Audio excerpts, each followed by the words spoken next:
మనోవాంఛ ఇష్టకామ్య ఫల సిద్ధ్యర్థం అఖండ విజయలాభ కీర్తిలాభ యశోలాభ ధనధాన్యలాభ సమృద్ధ్యర్థం మమ జన్మదోష జాతకదోష కాలదోష అకాలదోష దృష్టిదోష నరఘోష నరపీడ పరిహారణ సిద్ధ్యర్థం మమ సర్వ కార్యేషు దిగ్విజయత ఫల సిద్ధ్యర్థం మమ జన్మ నక్షత్ర వశాతు జన్మరాశి వశాతు ఏ భగవన్ విశ్వేశ్వరాయ మహాదేవాయ త్రయంబకాయ త్రిపురాంతకాయ త్రికాకికాలాయ కాలాగ్నిరుద్రాయ నీలకంఠాయ మృత్యుంజయాయ సర్వేశ్వరాయ సదాశివాయ శ్రీమన్మహాదేవాయ నమోతాయ చ మే నమః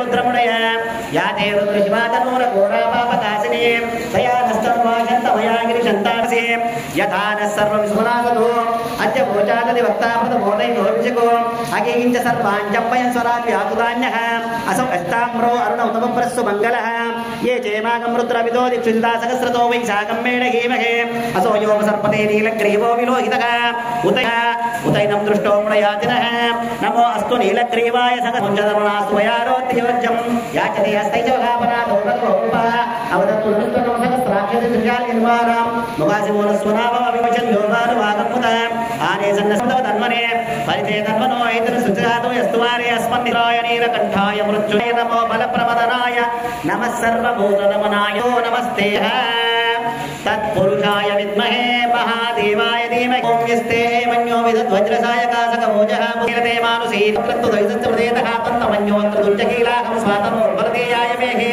अयन्ते यस्योपमेवान्मदीनि समुरे विश्वदायः भूतयेतत्वा चत्रोन्निभजस्व वेदभोजो विमानो विप्रधोमुदस्व सकस्वमन्योऽभिमातीमस्मे रुजन्मृणं प्रमृणभूतसंसृणे संसृष्टवदनो मे समाकृतमस्मभ्यं स्वस्तिरस्तुनः स्वस्तिर्मानुषेभ्यः ऊर्ध्वं जगाद भेषजं शं नो अस्तुद्विपदो स्वस्तिरिन्द्रो वृत्रस्रवाः स्वस्ति नः पूजविश्ववेदाः स्वस्ति नो अरिष्टनेमिः स्वस्ति नो बृहत्पद्ददातु तामृतत्वस्येचानः एतन्नेन शासनानसनेऽपि तस्मात् विराजजायत विराजोऽधिपूरुषः सजातोऽत्यनित्यता पश्चात् भूमिपदो जो नमस्ते अस्तुरूपेभ्यः नमस्ते अस्तु भगवन् विश्वे त्रिपुरान्तकाय त्रिकाकिकालाय कालाग्निरुद्राय नीलकण्ठाय मृत्युञ्जयाय सर्वेश्वराय सदाशिवाय ब्रह्मणां ब्रह्मणः सदा आनः शृण्वन्नोदवे सीदसादनं गुस्वाहा निधीनां त्वा निधिपतिगं वामहे कविं कवीनामुम्मस्य सीदसादनं गुस्वाहा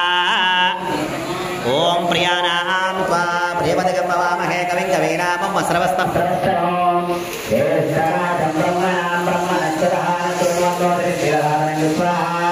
महागणाधिपते नमः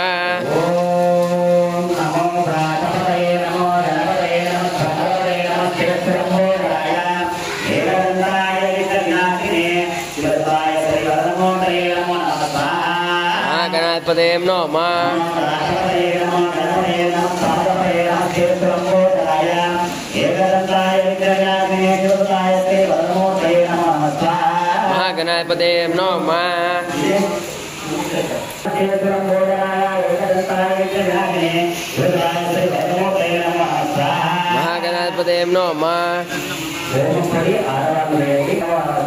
महागणाधिपते नमः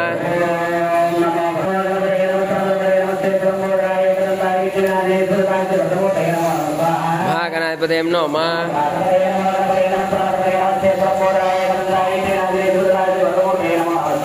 महागणाधिपते नमः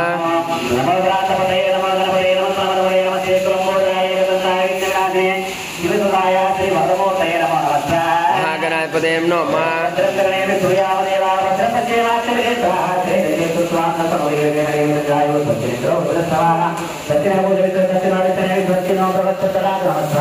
महागणाधिपते नमः महागणाधिपते नमः